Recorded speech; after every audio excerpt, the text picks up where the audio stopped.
धैर्यांचा phone. Hello. Hello आई, अगं सावी बोलते मी. Save, अगं अगं कुठे आहेस तू? कशी आहेस बाळा? मी किती फोन केले तुला माहितीये? हा, आणि हा हा नंबर तर हा त्यांचाच नंबर आहे आणि मी बरी आहे. आणि हे बघ, आता इथून पुढे याच नंबरवरनं मी तुला फोन करेन. आणि तुला पण मला फोन करायचा असेल ना तर याच्यावरच कर. हा बर. आणि आई, अगं किती टेन्शन घेतेस ग तू? मला रीना पराग सांगत होते, एवढं कोण टेन्शन घेत असतो होय? का असं कसं टेन्शन घेऊ नको? तू तिथे एकटीच आहेस आणि ती माणसं लई नीच आहेत. तू त्यांच्या विरुद्ध लढायला लागलेस म्हणल्यानंतर मला टेन्शन येणार नाही होय ग? आई, अगं तुझी लेक आहे ना मी. मग एकटी असली तरी दुबळी नाहीये मी. आणि या सगळ्यांसाठी ना मी एकटीच लय बास आहे. बरं मला सांग, भाऊ कसे आहेत? भाऊ भाऊ बरे आहेत. आता आधीपेक्षा बरे आहेत आणि पहिल्यासारखं वाचन पण करायला लागलेत. त्यांची काही तू काळजी करू नकोस. हा, आम्ही आहोत त्यांच्या बरोबर. तू पण काळजी घे बरं तुझी, कळलं का?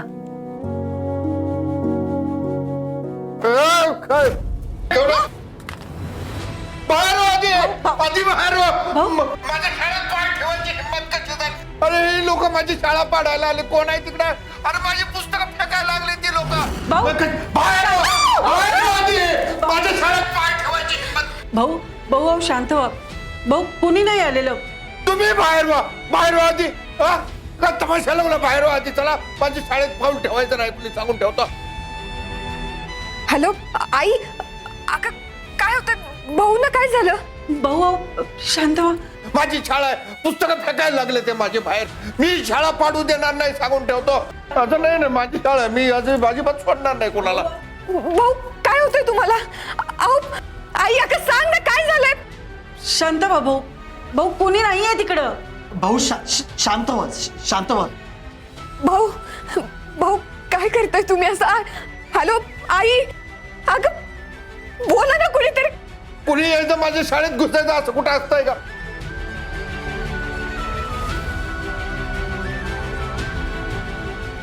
भाऊ अजून सुद्धा बरे झाले नाहीत, अजून शॉक मध्येच आहेत. होय हो, हे भाऊ अजून पण खुळ्यासारखंच करतात होय. सॉरी.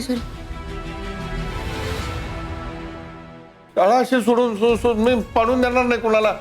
माझे पुस्तक आहे, ते पुस्तकं त्याला देईल मी कुणाला? केतन, आधी डॉक्टरांनी फोन लाव बरं. हा.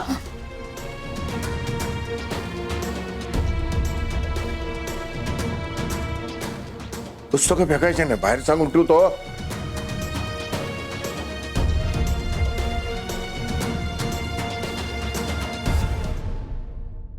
भाऊंची अवस्था लईच वाईट आहे. नाही, मला आत्ताच्या आत्ता घरी गेलंच पाहिजे.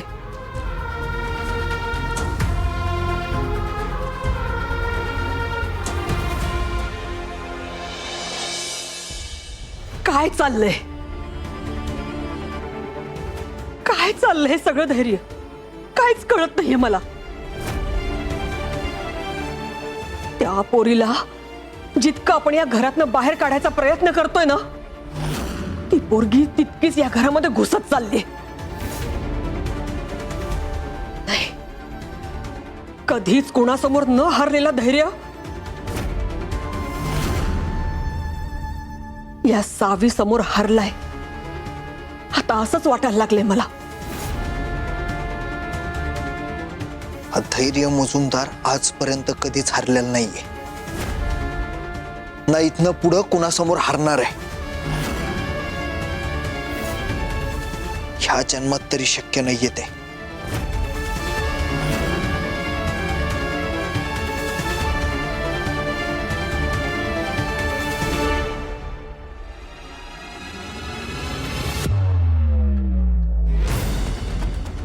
थांब सावी, कुठं निघालीस?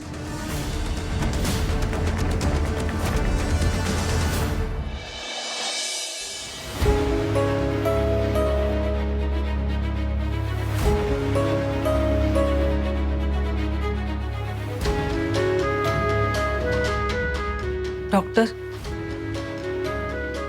काय झालंय भाऊसने नेमकं? त्यांना बसलेल्या धक्क्यामुळं काही गोष्टी ट्रिगर होत आहेत, त्यामुळं ते काही वेळा हायपर होत आहेत. औषधं रेग्युलर देताय ना त्यांना? वय तुम्ही सांगितल्याप्रमाणे सकाळच्या आणि संध्याकाळच्या जेवणानंतरची समधी औषधं देतोय की. काय रे केतन? हा रेग्युलर सुरू आहेत. थोडा डोस वाढवावा लागेल. मी काही औषधं लिहून देतो, ते त्यांना न चुकता द्या.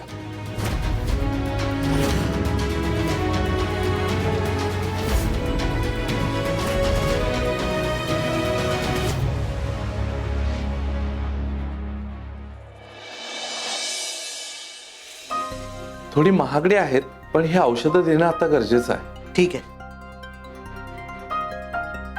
येतो मी. काही वाटलं तर कॉल करा. थँक्यू.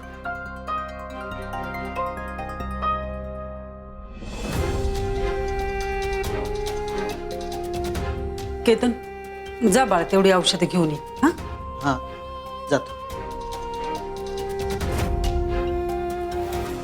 बस.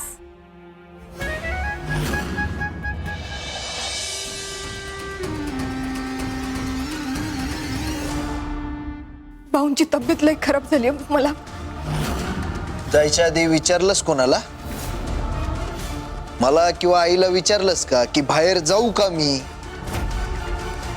कारण काय ना, ह्या घरच्या बायका न विचारता कुठेही जाऊ शकत नाहीत.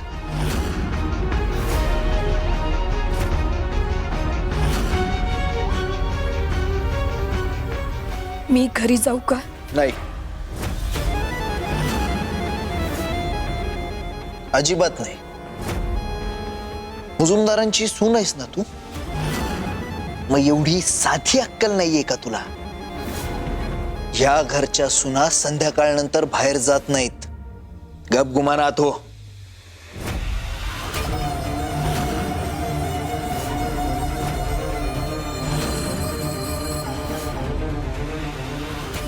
एकदा बाहेर पाऊल टाकलं की परत घरात घेणार नाही.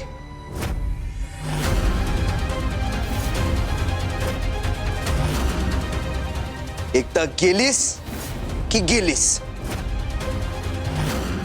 आता काय करायचं ते तूच ठरव.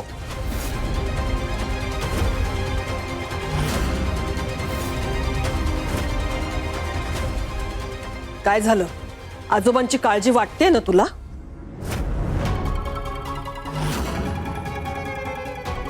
मग त्यांच्यापासून दूर इथे का राहतेस तू? आणि तेही अशा वेळेला? जाऊ शकतेस तू. तुझ्यासाठी घराची दारं उघडी आहेत.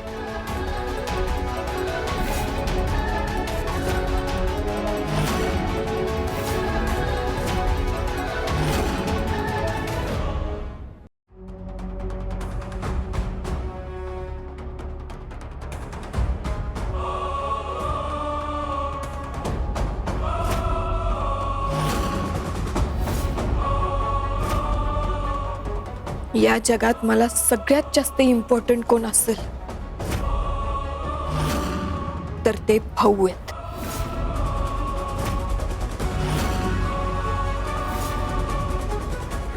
आणि त्यांच्यासाठीच मी इथं थांबली.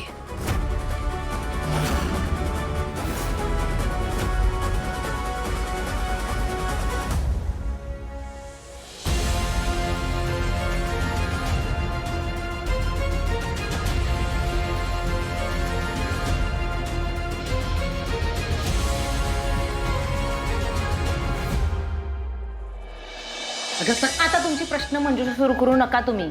दीपे, काय करायला लागल्यास, कशाला करायला लागल्यास, हे सगळं करून तुला काय मिळणार आहे? ह्यावन त्यावन त्याव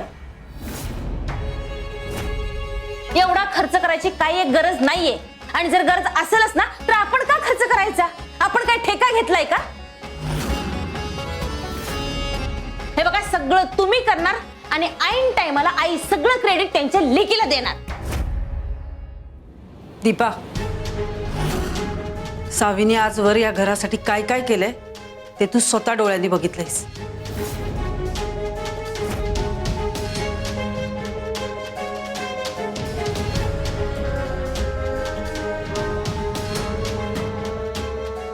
सावीने आजपर्यंत एवढं केलंय म्हणून तिचं कौतुक होतं. केतननी केलं तर त्याचं पण होणारच की. माझाच पोरगा आहे तो, काय लोकाचा आहे वय? हो आई, हे तुमचं कौटुंबिक आहे की नाही ते तुमचं तुमच्या जवळच ठेवा हा? आणि तुमच्या लेकीला सांगा इथं येऊन भाऊंची काळजी घे म्हणावं. नुसतं आपल्या फोनवरनं काळजी असल्याचं नाटक नाही करायचं. सावीला नाटक करायची गरज नाही. तिने भाऊंसाठी आजपर्यंत काय काय केलंय ते तू स्वतः पण बघितलंयस. उगाच काय पण बोलायचं म्हणून उगीच बडबड करत बसू नकोस.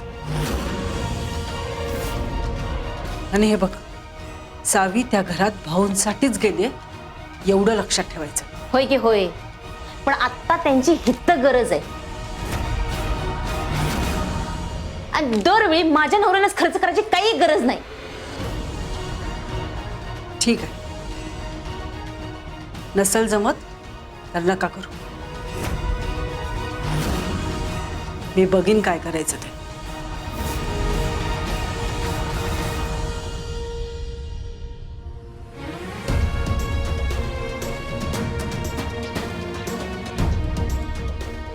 दीपे माझी पोर तिकडे एकटी कशी लढायला लागले तिचं तिलाच माहिती. तिला अजून इकडचं टेन्शन नाही देऊ शकत.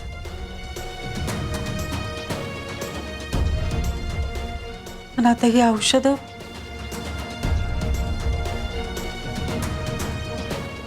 काय करू आता?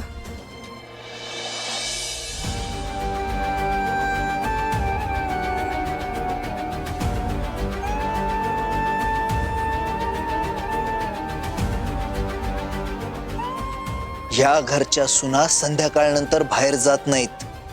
गप गुमानात हो. सावी, अगं जरा हळू पाणी पिठच का लागायचा की?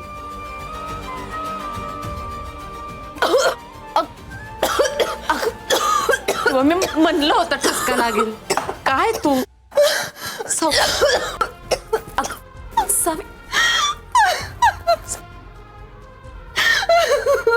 सावी, सावी, वहिनी काय झालं? वहिनी सवी का रडते अशी? काय झालं ग? भाऊ, एक काम कर, उठ उठ आधी. उठ, सावकाश सावकाश.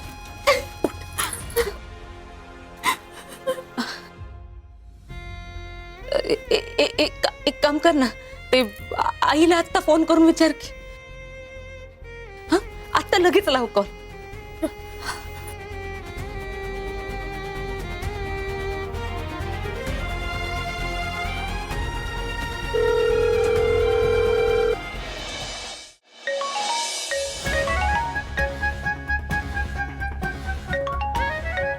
आत्ता कशा वळणावर येतायसा बघाच वंच.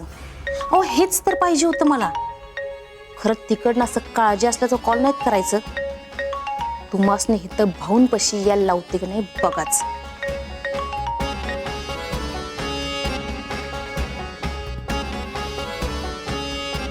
दीपे काय करायला लागल्यास? का करायला लागल्यास? एकतर आपल्यामुळं भाऊंची ही गत झाली. तुला लक्षात आहे ना, भाऊंच्या गोळ्या आपण. जरा तोंड बंद करा की. चला अगं अगं आता काही बुंगळून सगळ्या गावाला सांगतासा का? हा, हे बघा, कुणाला काही सुद्धा कळता कामा नये, समजलं? तुम्हाला तुमचं पोरगं तुमच्या जवळ हवं आहे ना? दीपे, मग गप गुमान मला मदत करायची तुमच्या बहिणीला इथं परत आणायला, कळलं?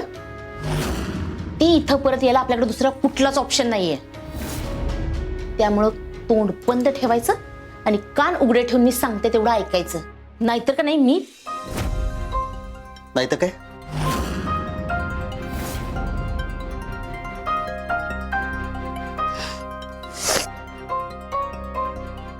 कुठनं मला बुद्धी सुचली नाही तुमच्या बरोबर लग्न केलं काय माहिती.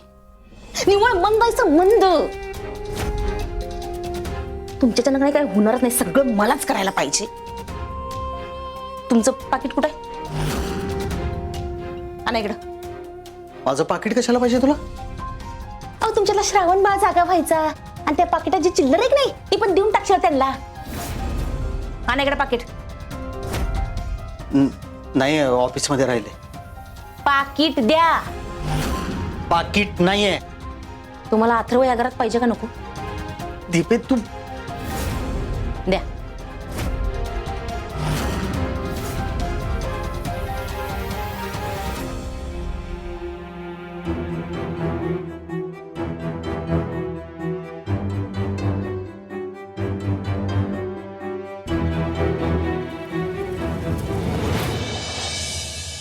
वहिनी आई फोनच उचलत नाहीये हो. मला मला लई टेन्शन आलंय बघा. अहो भाऊंना लई मोठा झटका आला होता. ते ना काहीतरी वेगळंच बरळत होते. तेव्हा ना लगेच डॉक्टरांना बोलवायला पाहिजे होतं. आई बिचारी एकटी काय काय करणार आहे. मला मला काय कळना झालं काय करू. मला तुझं सगळं समजतंय ग सावी. मी ना या सगळ्यात मी यात तुला कशी मदत करू मला मला खरंच कळना झालंय. शिक्षण महर्षी भाऊराव नाईक त्यांना लागलंय वेड आणि त्यांच्या त्या वेडेपणात ते रस्त्यावर भटकताना सापडले. त्यांचे ते वेडे चाळेत. इरा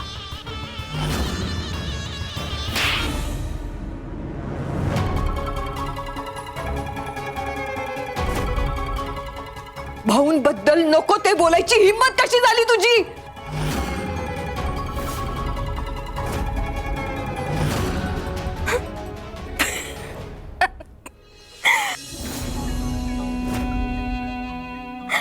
अगं नको ते कुठे सावी. हे बघ, ज्याप्रमाणे ते तिकडे दंगा घालताय ना त्यावरून हेच होणार आहे. आणि आता तुझे भाऊ सगळं विसरतील आणि वेडे होतील. ओह सॉरी हा. हे बघ मी विसरलेच. वेडे तर ते ऑलरेडी आहेतच की. अजून किती वेडे होणार आहे. हा, मग काय म्हणत होते मी? तुझे वेडे भाऊ आता घरातून बाहेर पडताना असे इकडे तिकडे फिरतील ग रस्त्यावर. आणि मग लोक त्यांना काय म्हणतील? काय म्हणतील? शिक्षण महर्षी भाऊराव नाईक नाही. अरे वेड्या, ए वेड्या, अरे वेडा.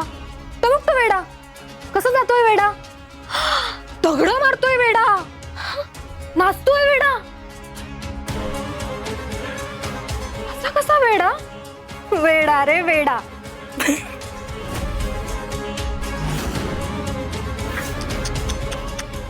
बिचारे भाऊ. सॉरी हा. बिचारे वेडे भाऊ. बिचारे वेडे भाऊ. सावी सावी तू काय तेच ऐकतेस. ती मूर्ख मुलगी आहे. ती काही बरळत असते तुला माहितीये ना. हे बघ आता तर धैर्य भाऊजी तुला घराबाहेर पडू नाही देणार. पण उद्या सकाळी तू घरातनं बाहेर पडू शकतेस ना. उद्या सकाळपर्यंत थांब. हा आणि मग सकाळी भाऊंना भेटायला जा. उद्याची सकाळ अजून काय घेऊन येणार आहे काय माहित.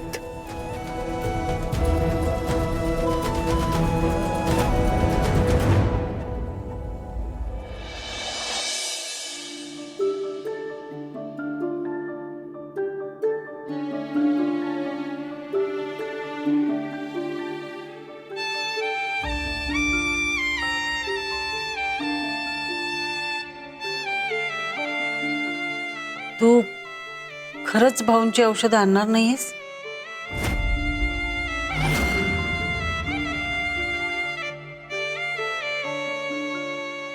हे बघ आई, खरंच सांगतोय, दीपा सांगायला लागल्या म्हणून नाही. खरंच पैसे नाही आहेत माझ्याकडे. हे बघ, महिना अखेर आलाय. सगळे खर्च करून झाल्यानंतर जे काही पैसे उरले होते ते ऑलरेडी भाऊंच्या औषधात गेल्यात. आता अजून कुठनं आणणार आहे मी पैसे? भाऊंनी पण असाच विचार केला असता तर?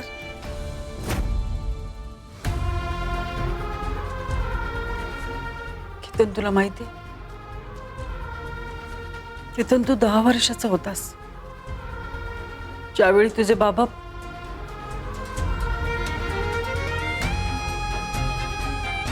भाऊंनी तुझ्या बाबांना हुडकायचा लय प्रयत्न केला. त्यातच तू बाबांच्या आठवणीमुळे आजारी पडलास.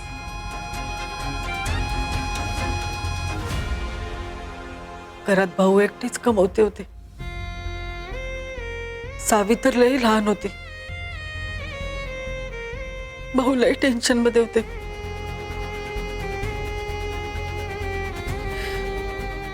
तुझा आजार लय वाढत गेला.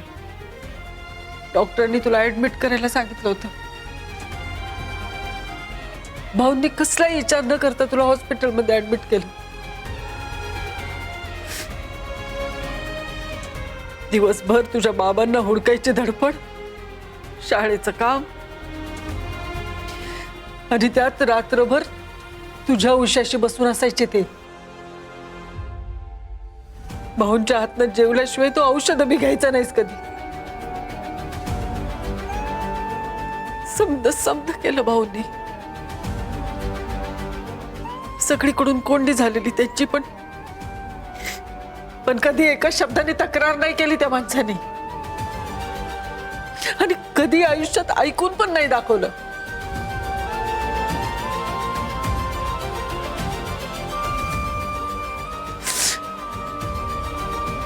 कसं असतं केतन, आपले आई वडील, आपले आजोबा आपल्यासाठी जे काय करतात ना, त्याची परतफेड आपण कधीच नाही करू शकत, कशाच प्रकारे नाही. पण निदान तुझ्या मनाचं समाधान व्हावं म्हणून तरी त्यांना आता वाऱ्यावर सोडू नको रे. त्यांना आता लई गरज आहे तुझी.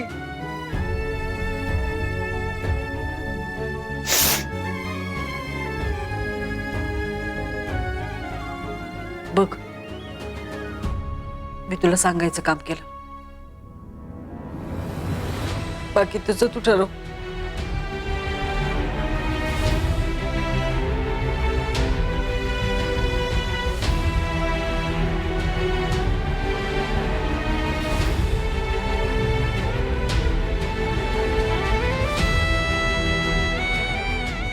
मला सगळं कळतंय आई, सगळं दिसतंय.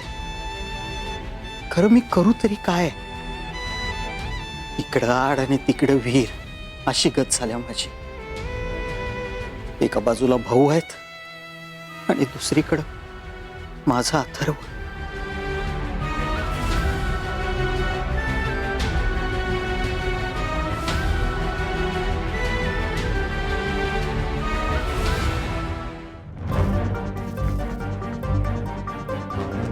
बरं आई, एका कामानिमित्त बाहेर निघालोय, वेळ होईल यायला. वंसा, वंसा, वंसा.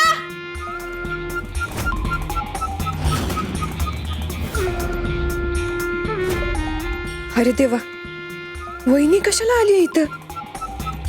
भाऊंना काही झालं नसेल ना? वंसा, वहिनी तू इथं? काय झालं? भाऊ बरे आहेत ना? भाऊ बरे? अहो कसले बरे आहेत भाऊ?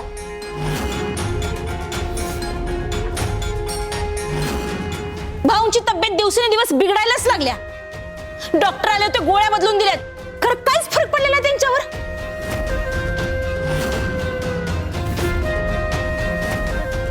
आता पण एवढी मोठी चिठ्ठी दिल्या. त्याच गोळ्या आणायला गेले होते तर 5,000 रुपये बिल झाले. 5,000 रुपये. आता तिथं काय पैशाचं झाड लावलं काय सांगा बरं. सांगा तर तुम्हीच काय करायचं. आम्ही एवढा खर्च करू शकत नाही. त्या घरची काय परिस्थिती आहे तुम्हाला चांगलंच माहितीये. त्यामुळे बाकी सगळं सोडा, पैशाची जुळणी करा. द्या 5,000 रुपये द्या. वहिनी हे बघ, तू शांत हो जरा.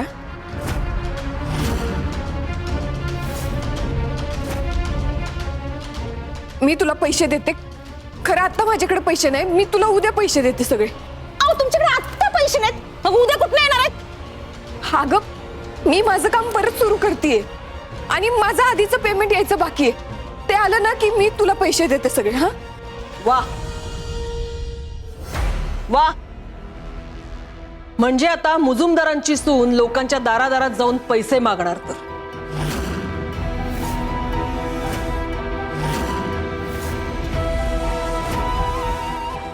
वा, हीच गोष्ट गावभर पसरली तर मुजुमदारांची काय इज्जत राहील याचा कधी विचार केलाय.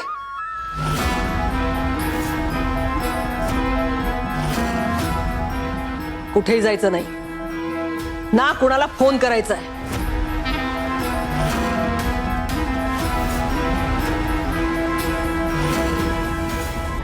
आणि हो, मुजुमदारांच्या सुना नोकरीसाठी बाहेर पडत नाहीत.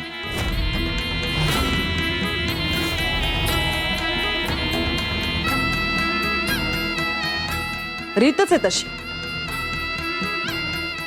तुला खूप हौस आहे ना मुजुमदारांची सून म्हणून मिरवायची.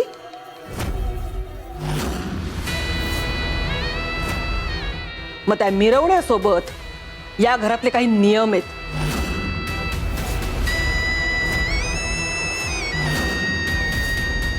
आणि ते सुद्धा पाळावे लागतील हे मनाशी पक्क कर.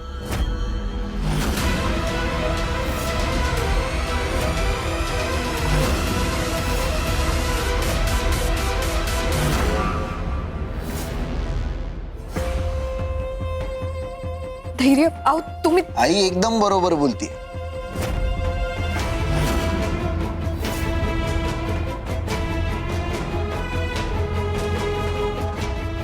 आई जे बोलतीये ना तेच होणार.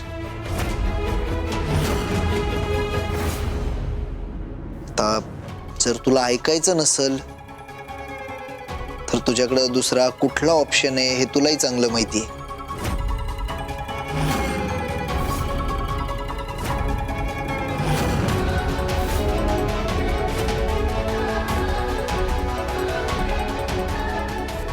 वंस झालं म्हणजे मला पैसे मिळतील असं काही वाटतच नाही मला.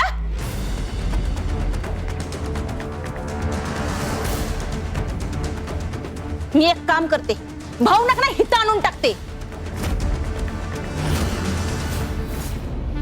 हितनं पुढं मला त्यांना सांभाळणं जमणार नाही. अहो त्यांना सांभाळ काय आमची जिंदगी पडलेली नाही. हिता आणून टाकते, मग त्यांची दुखणी खुपणी नाही तुम्हीच काढत बसा. वहिनी,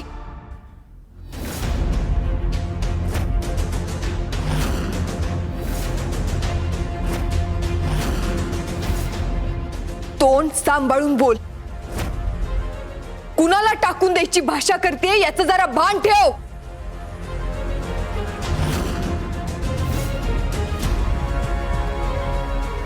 भाऊराव नाईक आहेत ते.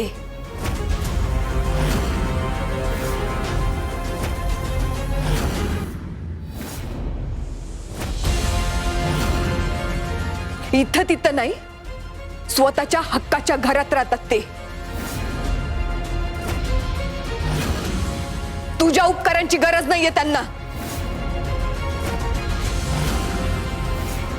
नाही करायचा ना तुला खर्च, नको करूस.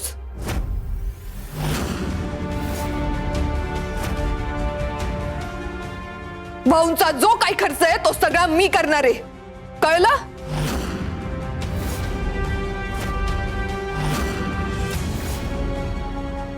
ओ वंच, ते दिन करीन होईल हे असले हवेत गोळ्या मारू नका. देते देते म्हणून जर तोंडाला पान पुसायचा विचार असेल ना तर चुकताय तुम्ही. सांगितलं ना तुला, उद्या पैसे देते मी तुला. ओ वंच, उद्या बिद्या काय नाही हं? मला आत्ताच्या आत्ता पैसे पाहिजेत. ते भाऊ आणि तुम्ही पोरांना शिकवते की नाही, उद्या कधी येत नसतोय तसंच आहे. मला आत्ताच्या आत्ता पैसे पाहिजेत. वहिनी अगं कशाला विषय वाढवते तू? सांगितलं ना तुला, उद्या तुला पैसे देते. हा बस बस बस बस, तुमचं रडगाणं बास झालं. पण एक गोष्ट लक्षात ठेवा वंच,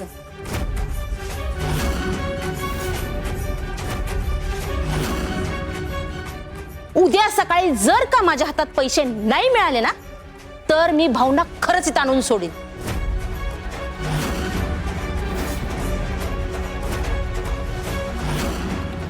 आणि मग मी कुणाच्या बापाचं सुद्धा ऐकणार नाही. त्यामुळं काय वाटेल ते करा आणि पैशाची जुळणी करा.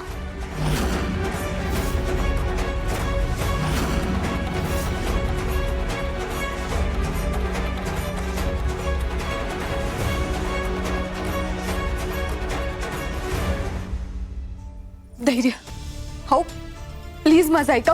भाऊंना खरंच माझी गरज आहे. त्यांच्यावर उपचार होणं खूप गरजेचं आहे आता. हो निदान माणुसकी म्हणून तरी मदत करा मला. मला तुमचे पैसे नको, मला काही नकोय. मला फक्त माझं काम करू द्या. मला तेवढी परवानगी द्या प्लीज.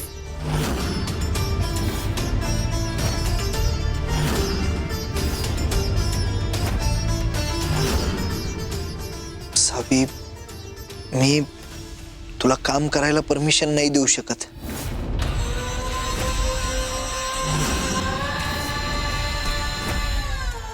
कारण ह्या घरात आईचा शब्द शेवटचा.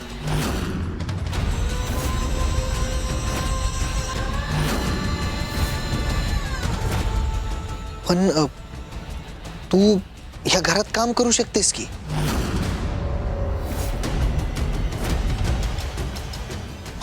तुला जर पैसेच कमवायचे असतील ना तर या घरची दासी म्हणून काम कर.